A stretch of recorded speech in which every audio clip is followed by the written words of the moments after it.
الحمد لله والصلاة والسلام على رسول الله وعلى آله وصحبه ومن والاه. ربنا آتنا من لدنك رحمة وهيئ لنا من أمرنا رشدا.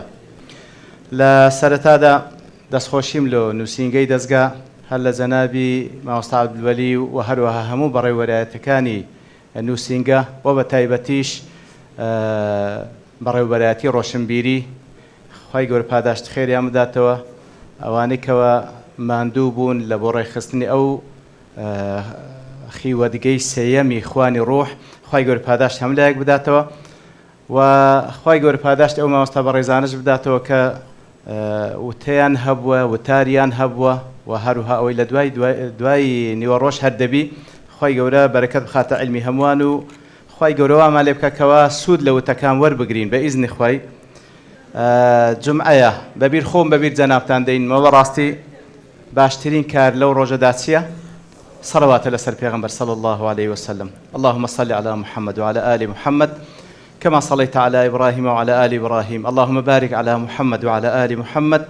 كما باركت على إبراهيم وعلى آل إبراهيم في العالمين إنك حميد مجيد. برزان ديارة أو آينا كخواي جورا رواني كرديا ما بسمان لناردني همو آينا كان لرجاي همو پیغمبران وعليهم الصلاة والسلام دو وظيفة سرچي تدا يا كميان رخصتني بيوندي نيوان بنده لقل الله تعالى وكل سندين آيات زور بواضحي أو بتباسكرا لبون منا ولقد بعثنا في كل أمة رسولا أن يعبدوا الله واجتنبوا الطاغوت قزي لا إله إلا الله وما خلقت الجن والإنس إلا ليعبدون كواتا ريخستني أو بيواندي لقال الله تعالى كبريتا لعبادة كردني أو ذاته سبحانه وتعالى بوشيوي كما يريده سبحانه وتعالى بوشيوي كأو ديوي لقال إخلاصه أويك ديارة أو عباداتها نشكوا لبين بندي لقال الله تعالى ديارة وكما سرين يجوا بروجوبون حجوا إلى آخره لو عباداتها كوا لبين بندو لبين إخوة سبحانه وتعالى ووظيفي دومي أو آيني كخواي قور رواني كدل رجاء پیغمبران عليه الصلاة والسلام ريخستني بيواندي بنده لقال دوروبري ريخستني بيواندي بنده لقال دوروبري وكل سورة الحديد رب العالمين دفرمي لقد أرسلنا رسلنا بالبينات وأنزلنا معهم الكتاب والميزان ليقوم الناس بالقسط كواتا خواهي قول سبحانه وتعالى أو آيني روانا كذا البوي كخلشي باتش الشيوية لقال يكتري تعامل بكن بالقسط قسط بربا بكن لهمو علاقات كانيان لقال دوروبريان حتى لقال كساني بباوريش بالقسط إتر إما لبيني أو دو بيواندية داين هاد بواقعيش وكو إنسان إما لبيني أو دو بيواندية داين مداي بيوانديد اتصالت برب العالمين إنزا بيوانديد لقل دورو برد زور بكورتي وببختي زور بكورتي وببختي لقدر أوي بيوانديد بتوبي لقل ذاتي الله تعالى بوشيوي كوكو قتمان كما يريده سبحانه وتعالى لقدر بتوي أو بيوانديد لقل الله تعالى متأكيد با بيوانديد لقل دورو برد ساق دبي متأكيد با ببيش أكو جمان أكو قاعدة يقولي بقرين نابلسي نمونيش زوان دينتو ضل لعلمي طب مسألة نخوشي هي مسألة أعراض ونشانة كاني نخوشي هي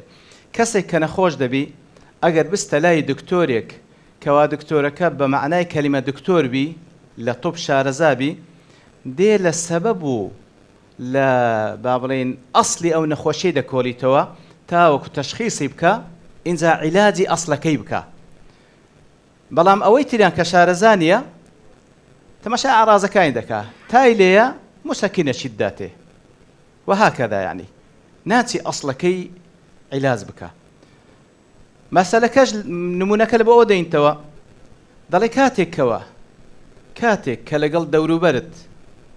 بمعنى فراوانكي أو زل أقرب الناس بقرا حتى وكو دور برد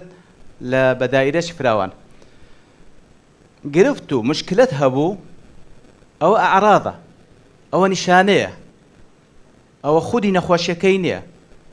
ئەسڵی نەخۆشیەکەی لێرەدا مەدای عیلاقە لەگە ئەڵڵا تەعالە. بگەڕێەوە مراجعەی خۆت بکەوە، مراجعەی خۆت بکەوە لە قەدەر ئەوەی کەوا لە بۆ خوای بسولحەی سوبحانەهو وتەعالە بەو دینەی کەوا ناردیتی بەو شێوەی کە ئەو دەیەوێت سوبحانەهو وتەعالە متأكيد بە لەگەڵ دەوروبەریشت دەگونجێی. ما بەسمان لەگەڵ دەوروبەر طبعا مەقسەدمان ئەوە نییە کەوە طبعا کافر لێت ڕازی نابی، یەهود و نەسارا لێت ڕازی نابی، بەڵام لەگەڵ دەوروبەرت وەکو مسلمان لەگەڵ ئەو کەسانش کەوا ئینسانی منصفن ئەگەر کافریش بن واللهی مشکلت لەگەڵ یان دروست نابی ئەگەر بێت و بینت لەگەڵ خوای گەورە سوبحانەهو وتەعالە بەو شێوەی بی کە خوا دەیەوێت سوبحانەهو وتەعالە. کەواتە ئەسڵی نەخۆشیەکە لەوەیەوە سەری هەڵدایە خەلەل لە عیلاقەی بینی تو لەگەڵ خوا هەیە سوبحانەهو وتەعالە. دەبی بێ ئەوەی عیلاج بکەی، ئەوەی دیکە ئەعرازە ئەوەی کەوا ڕەنگ دەداتەوە لە مشکلە و لە مشکلە و لە مشکلە. بگەڕێەوە سەر ئەسڵەکەی، تەشخیصی بکە و بزانە خەلەکەت لە چێن دەرێ و عیلاجی بکە بە تەئکید ئەوەی دیکە ساف دەبیتەوە. اینجا بەڵگە زۆرن لەسەر ئەوەی کە بەڕاستی ئێمە چەند لە بۆ خوا بسولحین، چەند پەیوەندیمان لەگەڵ ئەڵڵا تەعالە پتەوبی، واللهی هیچ مشکلە و گرفتمان نایەتە پێشێ. ئەوەی دێتە پێشیشت لە پێناوی جێبەجێکردنی فەرمانەکانی خوا سوبحانەهو وتەعالە ڕاستە مشکلێ وەک گوتمان لەو حاڵتەیە تۆ ئەگەر ئەو بەندەیە بی کە خوا دەیەوێت سوبحانەهو وتەعالە بەو شێوەیە ئیقامەی دینی خوای گەورە بکەیت لەسەر مستەوای شەخسی خۆت و هەوڵ بدەیت لەسەر دەوروبەر جێبەجێ بکەیت، بە تەئکید کەسانێکی ناحاز، کەسانێکی بێباوەڕ، کەسانێکی با بڵێن ئەوەی کەوا دژی ئەو دینەنە بە تەئکید محارەبەت دەکەن. بەڵام کە دەڵێن گرفتت نابی لە دڵەوە ئەتۆ بە هەشتێک لە دڵ و دروست بووە وەکو شەیخ الئیسلام دەڵێ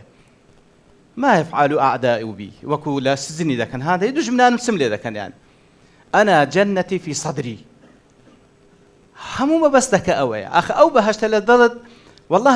نە بە پارە دروست دەبی، نە بە مەنسەب دروست دەبی، یعنی هیچ عیلاجێک نییە، هیچ وەسیلەیەک نییە دروست بوونی ئەو بەهەشتە تەنها و تەنها پەیوەندیکردن بە ذاتی ئەو زاتەی کەوا مەصدەری هەموو سەعادەت و بەختەوەرێک لای ئەوە سبحانەهو وتەعالە، هەمووی لای ئەوە. لێیە تەماشا دەکەی لە سوورەتی اللەیل رب العالمین چی دەفەرمی؟ فأما من أعطى بەخشی ئەوجە لە ماڵی کە زیاتر طبعا ئەوە دەگریتەوە فأما من أعطى یاخود لەوەی کەوا شایانی بەخشینە ئەوجە لە تەمەنت، لە عومرت، لە عیلمت، لە هەموو شتێکە هیتت. فأما من أعطى واتقى اتقى هەموو ئەو شتانەی کەوا خوای گەورە قەدەغەی لێ کردیە خۆی لێ پاراست وصدق بالحسنى. حسنای بەمانای کەلیمە صدق به، پێی ڕاست بوو، اعتقادی وا بوو، دیارە حسناش بە بەهەشتی لێک دەنەوە، بە اعتقادی لا إله إلا الله لێک دەدەنەوە کە هەردووشی بەڕاستی لازمی و مەلزومی یەکترینە. اعتقاد بە لا إله إلا الله دەدگەینتە ئەو بەهەشتێکەوە هەر حسنایە. ئیتر دەفەرمی فأما من أعطى واتقى وصدق بالحسنى فسنيسره لليسرى. فسنيسره لليسرى. تماشاك ابن عثيمين دەڵێ يعني في أموره كلها، في أمور دينه ودنياه، لە هەموو شتێک ڕێی نیشان دەین بەرەو ئاسانکاری لە ئوموری دین و دنیای. هەر کوی دەڕۆی ئاسانکاریە سبحان الله، هەر کوی دەڕۆی ئاسانکاری. ئەوەی لای خەڵک مەشەقەتە خوای گەورە لە توی ئاسان دەکە. عەکسەکەشی لە دوایوی کە دەفەرمی لە سوورەتی الرحمن رب العالمين دفرمي عفوا سورة مريم أواخر سورة مريم خوي يقول دفرمي إن الذين آمنوا وعملوا الصالحات سيجعل لهم الرحمن ودا. بيقمان أواني إيمان هنا بما يجب الإيمان به وعملوا الصالحات بوشوكا خوي يقول دي سبحانه وتعالى بإخلاص وصوابه سيجعل لهم الرحمن ودا. الرحمن سبحانه وتعالى ود خوشويستيان لو بريار ددا. شوكاني دلي أي حبا في قلوب عباده. رب العالمين خوشويستيك دخاتنا وضلي بندكان برانبر بوكسا يجعله لهم من دون أن يطلبوه بالأسباب التي توجب ذلك. سبحان الله يعني نایە بە خۆی داوا بکە کاکە خۆشم بێن ئەنگۆ خۆشمتان بوێ نا بەبێ ئەوەی ئەو داوایان لێ بکە خەڵکی خۆشیان دێرەوە خوا سبحانه وتعالى خۆشەویستی دەخات ناو دڵ و دەرونیان ابن عطية دەڵێ ذهب أكثر المفسرين إلى أن هذا هو القبول الذي يضعه الله لمن يحب من عباده أو قبولية كالحديث هاتي آماجة بيدكين كخواي قول لبو بندكاني خوي داينا قبولش بيد بخشرة سروي زبي ابن تيمية رحمة خواي بدله المراد أن الله يحبهم ويحببهم إلى عباده سيجعل لهم الرحمن ودا يحبهم بخوي سبحانه وتعالى ويحببهم إلى عباده للاي بندكانش خوشويستي دكا سبحان الله إنزا حتما أو حديثي كهمان جمال وإمام بخاري رواية كأبو هريرة جرت خوالي رازي كبيان صلى الله عليه وسلم دفرمي إن الله إذا أحب عبدا دعا جبريل فقال إني أحب فلانا فأحبه رب العالمين بنديش خوش وستيا بانجي جبريل لكا قبري ملائكة كان بيدا فرمي فلانة بندم خوش وستيا أتوش خوش دبوه سبحان الله فيحبه جبريل سمعا وطاعة خوش دبوه ثم ينادي في السماء جبريل ندائك دك لأسمان إن الله يحب فلانا فأحبوه الله تعالى فلانا كسي خوش وستيا سبحان الله يعني أتو كبراستي أو آتو أحادثان دخيني يعني حقا شتيشي زور سيرة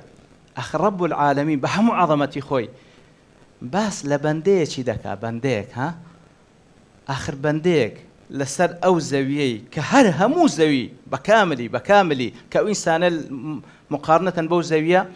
هيت نية زوية كش مقارنة بو فظافرواني ذرة لا تكاد ترى ها خوي قول سبحانه وتعالى بهم عظمتي خوي فرمي فلانة كسم خوش جبريل خوش دبي أهلي آسمان خوش تنبي سبحان الله ثم يوضع له القبول في الأرض إنزا قبول الوداد لله سروي زي يعني سبحان الله كأو حديث سيد أخي وكو زور زاران سيد قطب رحمة الله عليه دلي مثلا فلان آيات دخيني يعني فلان حديث دخيني يتراءى لك أشخاص كسانك ديني بيش ساوت ما شاء الله كواحد السيد أخي والله زور زاران ما مستمر عثمان دي التبرتساوي رحمة الله عليه ولا نزكي على الله والله هز دكي قبول يشيهبو سبحان الله هز دكي قبول يشيهبو خواي قولا لسر يزوي داينا يا ربي خواي قولا قبري برينور كاو لقال أيش ولا خزمة بيغمبر كوما كاتولا بهشت لا سورة طه دفرمي خواي قول لباس موسى عليه الصلاة والسلام دفرمي وألقيت عليك محبة مني أي أحببتك وجعلتك محبوبا لكل من يراك سبحان الله خواي قول موسى دفرمي لو كاتك يشتملوت كبوة طبعا خوش مويستي وام ليك دي خوش شويست بي لبو همو كسيك وادد بيني ووضعت لك القبول بين الناس لما لفرعون قورة دبي سبحان الله خاي قورة وقبولي بي بخشية كواتا ما بستك ليرتسيا ما بستك وي براستي أخذ أو خوش شويستيا بس دروز دبي طبعا وما زال عبدي يتقرب إلي طبعا ما اقترب إلي عبدي بمثل ما افترضته عليه وما زال العبد يتقرب إلي بالنوافل حتى أحبه وكل حديثك صحيح بخاري ذاتي طبعا بعبادات إنسان زيك دبتو لرب العالمين حتى إذا قلت أمر تبك أخوي يقول خوشي بيه كخوشي بيست أو جاوكو أو أو بلغاني كأمازام بيدا أخوي يقول قبولي بيدا بخشي للصروي زوي أو قبولة مهمة لو يكوابتواني للنتيجة أو قبولة بتشويق أو زهر سكول لقى الخلشي بكي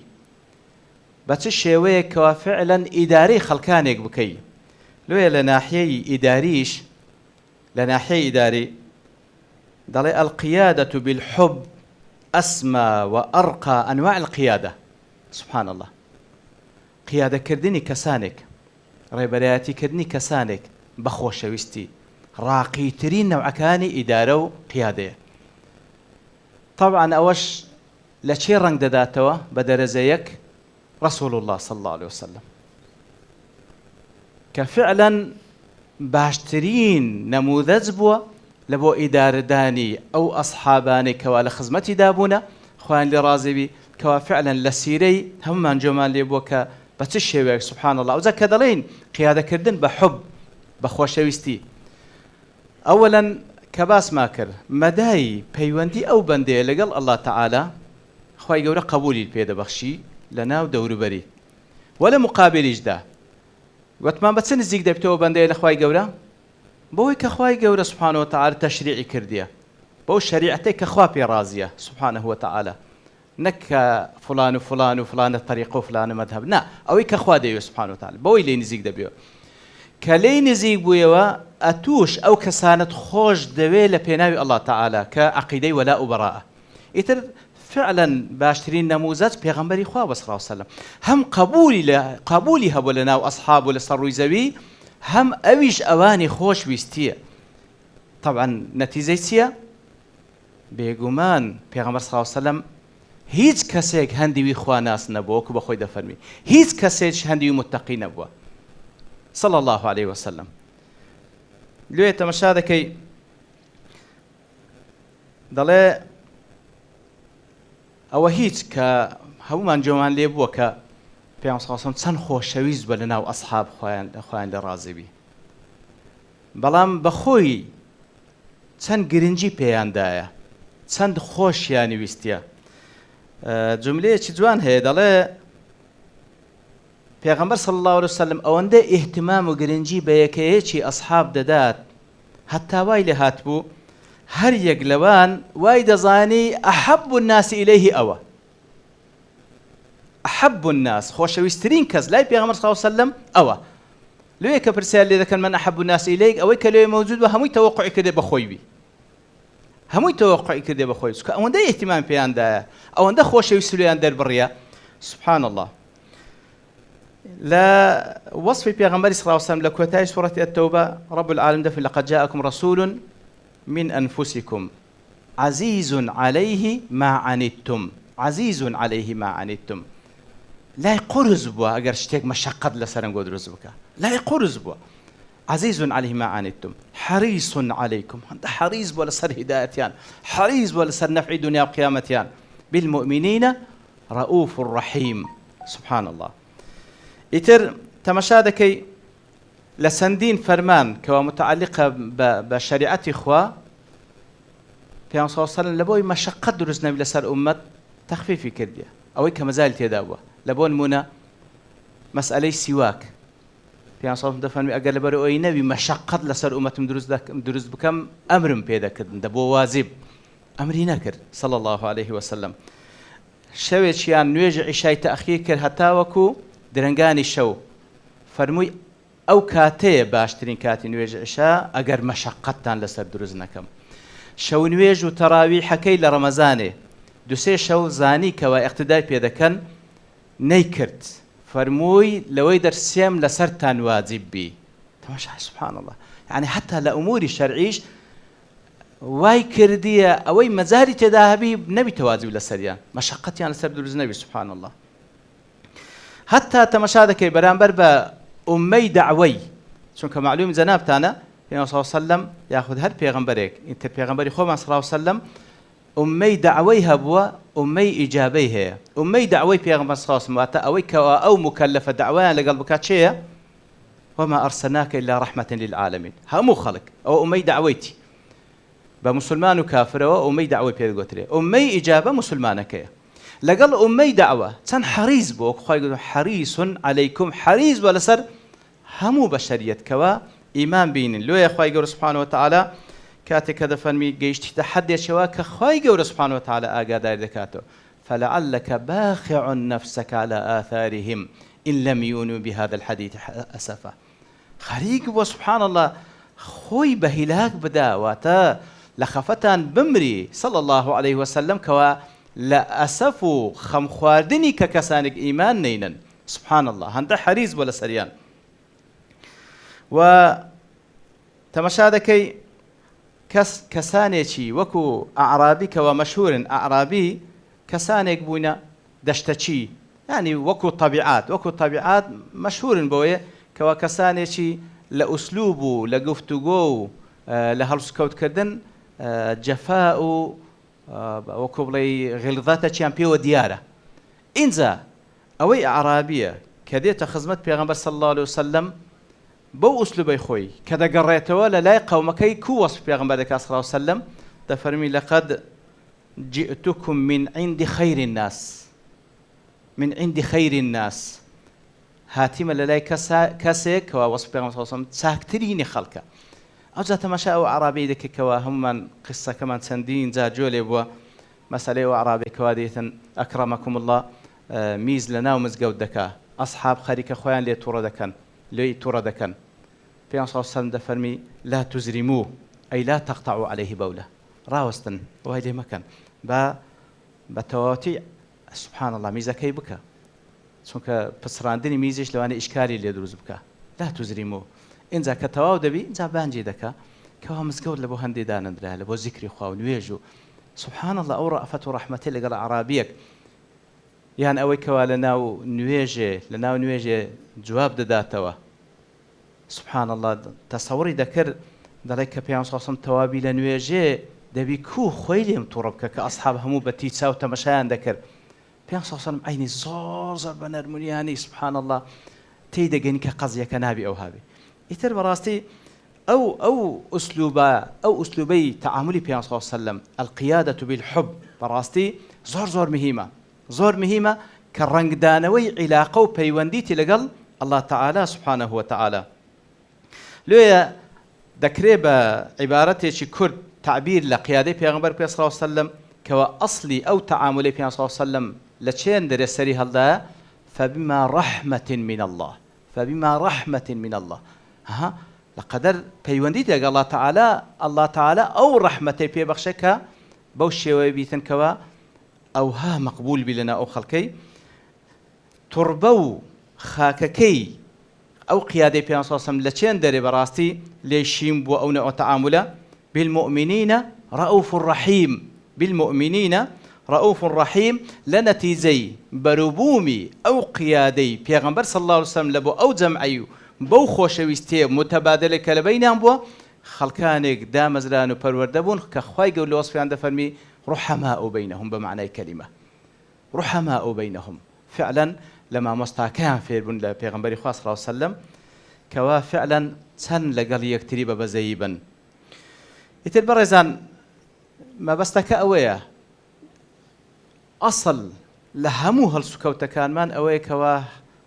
چەند پەیوەندیمان لەگەڵ خوای گەورە هەیە سوبحانه وتعالى لێ جەوهەری ئەو دینەی ئەسلی ئەو دینەی ئەوەیە کەوا فعلا سیلە و پەیوەندی ئەو ڕوحە لەگەڵ خالقی خۆی کەوا رب العالمینە زۆر گرنگە ئیتر هیچ عیلاقەیەک و هیچ پەیوەندیەک نییە لەگەڵ هیچ کەسێک بەردەوام بی ئەو عیلاقەیە مستحيلة ئەگەر بەردەوامیش بی بە مردن کۆتایی پێدەیە تاکە عیلاقە کە بەردەوام دەبی لەگەڵ مردنیش و لە ناو ژیانی بەرزەخشت و لە قیامەتیش عیلاقەتە لەگەڵ خوای گەورە سوبحانه وتعالى لێ بەڕاستی شانی ئەوەیە کە بە فعلی زۆر گرنگی بەو لایەنەی بدەین زۆر گرنگی بەو لایەنە بدەین نەوەک بەڕاستی یعنی زۆر جاران مەبەستمان لێرەدا لێ دەڵێ عیلاقەی ڕوح لەگەڵ خوای گەورە سوبحانه وتعالى طبعا ما بس ما نوانيه كوا أعمال ظاهر نا بعكسه يعني وكو بابرين هاوتشيش كيميائي عبادات ظاهرية كان لاني روحي أو إيمان نضلوا درونا بهيز دكا لقدر بهيز بوني أو إيمانش عين أعمال ظاهرية كان زياد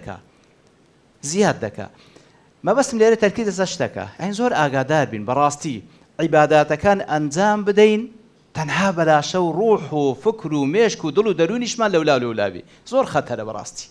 زور خطرة لويا زور تركيز لسبب كان بفعلي أو روح متصل ببخواي جور سبحانه وتعالى كوكوت من مصدري همو سعادات وبختوريا كان همو إلى أوا سبحانه وتعالى وكو دلي هول بدا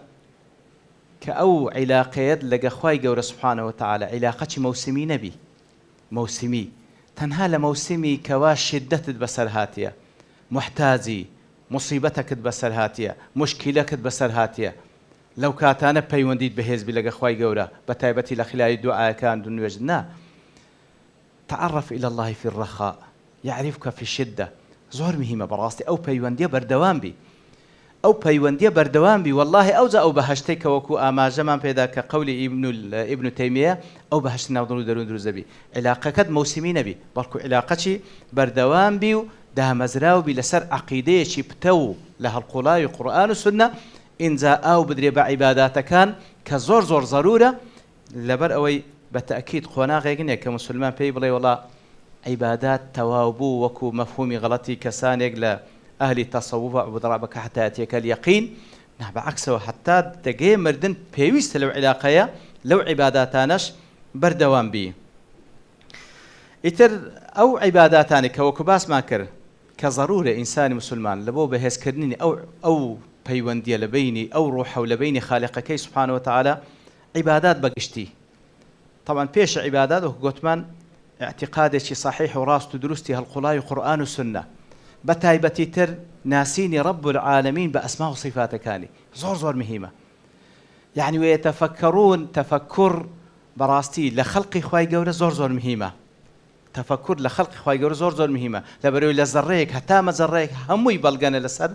عظمة رب العالمين. بلام والله التفكر لأسماء وصفات كاني خواي جورة زور مهمة زور. سنك أتوه أو ذاتي لخلال أسماء وصفات كان دناسي. لخلال أسماء وصفات كان ديناسي. إن ذاك ناسي تخوش الدواء كأجر خلالك لخوش ويستيد هبو بزانه خو براستي ند ناسي تاكو استا أجر بيناسي باي بد ناسي بايا والله بفعلي تواو خود يقلا ذكر له بخوش ويستي أو ذاتي سبحانه وتعالى لدواي خوش ويستوي تنها أوانت خوش ويست أو خوشي دوين سبحانه وتعالى إتر أو وكو اعتقاد باشانيش إن ذا وكو أعمال ظاهري براستي همو عبادات كان بقشتي وبتايبتي جنويش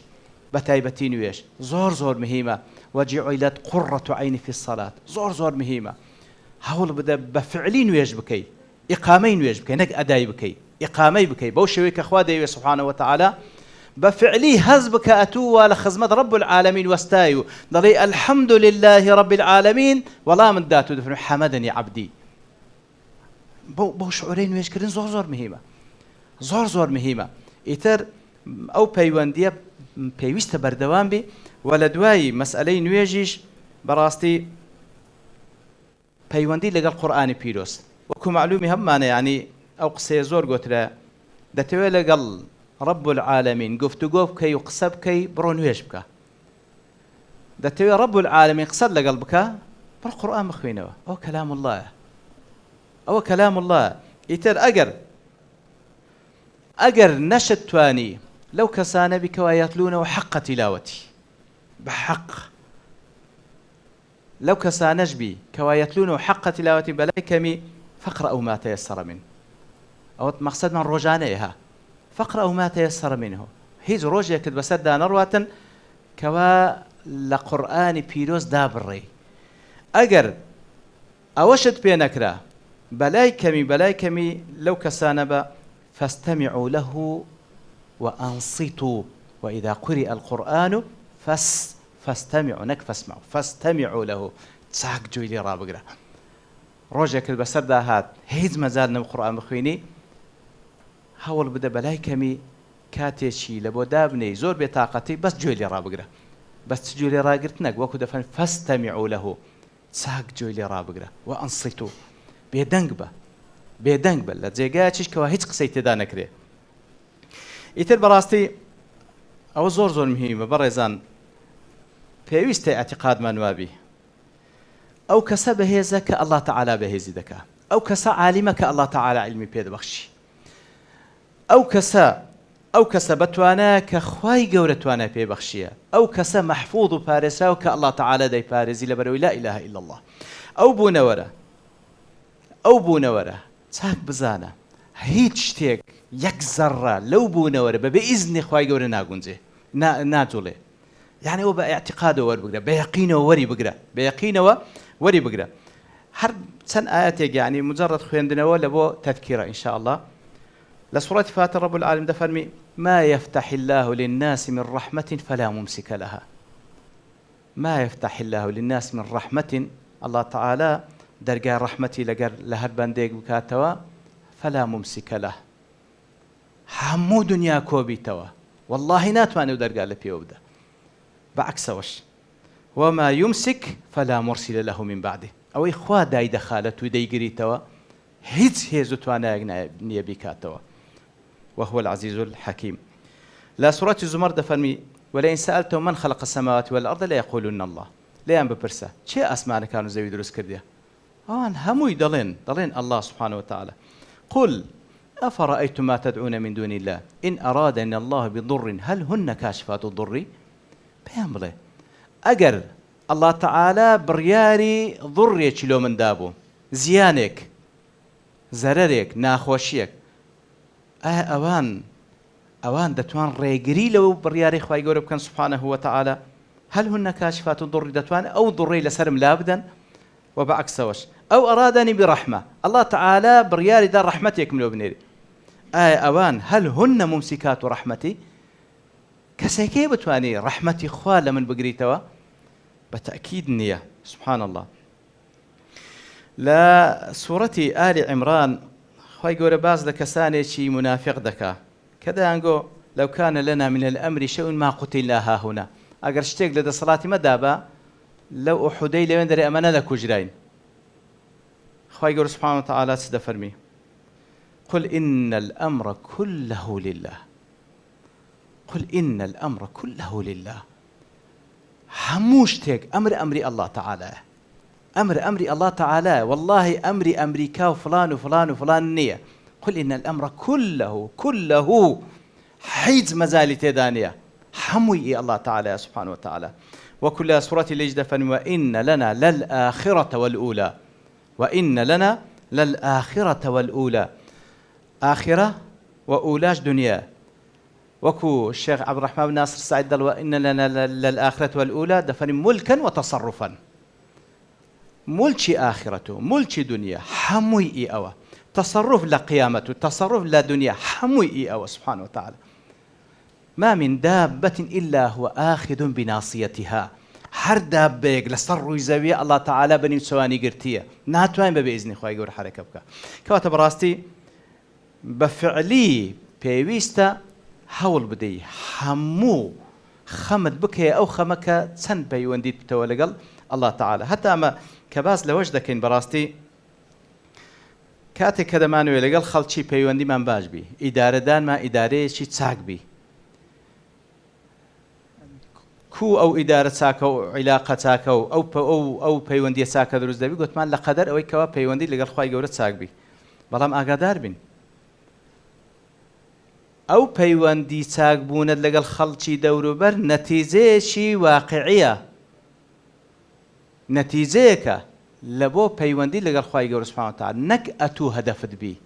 أقدار بين تكو أو خلل إخلاص الدروز دكا والله لو بيوندي لقل خواي قولت ساق دكم تاوكو لقل خلشي باجبم ناكري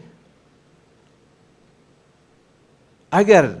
بتسج بديار دكوي كأتو لا تو ما بستيان أو غاية بتس بديار دكوي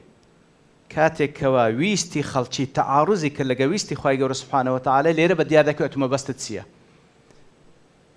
همود زماور وادا كاشتيك بي كوا مخالفي أمري خواي قولت سبحانه وتعالى لير داقت ما بست زماور بي سبكم يعني خو خل كده دستخونا كأكبا أو هابي نا حسني بصري رحمة خوالي ويدله للاي والي بصرة دانش تبو بوش كوتاي بيدينم للاي والي بصرة دانش تبو أمريك لبو والي بصراي هاد ليزيدوا ضل ديار بو أمريكاش مخالفي خواي قوريتي دابو محير بو والي بصرة سبكا يعني لو حالتي بابني استشارة بحسني بصري ذكا حسني بصري قسيشي زور جوان ذكا كبراسي بيجت بكريت الشعار ضل إن الله سبحانه يمنعك من يزيد ولكن يزيد لا يمنعك من الله